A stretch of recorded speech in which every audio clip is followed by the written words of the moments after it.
Welcome to the Salmon Runs YouTube. Enjoy the video. You start by physically connecting the DualSense, USB-C for minimal latency, or Bluetooth if you need wireless. Once done, make sure Windows recognizes the controller, open Device Manager, and update drivers if a yellow icon appears. Next, set the controller as your default playback device in Sound Settings or Control Panel so apps route audio there. You do this now because routing early prevents apps from locking to another output, and it simplifies the next configuration steps. Now configure audio routing. Open Windows Sound Settings, pick the DualSense under both output and input, and then set volumes. Aim for around 60–80% as a starting point. Once done, disable audio enhancements to avoid unwanted processing.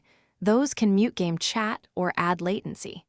After that, make sure individual apps or games use the controller device in their audio menus because system default isn't always honored. Doing these steps ensures clean sound and consistent microphone behavior across applications. Finish by testing both playback and the mic. Use Voice Recorder to confirm microphone levels, then join a game lobby to verify in-game chat. If audio lags or drops, switch from Bluetooth to USB-C. USB reduces latency and improves stability. Once done, save settings and keep Windows updated.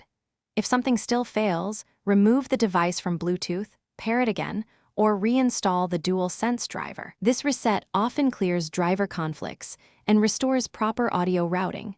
Try that before deep troubleshooting. Thanks for watching. Consider subscribing if we helped you.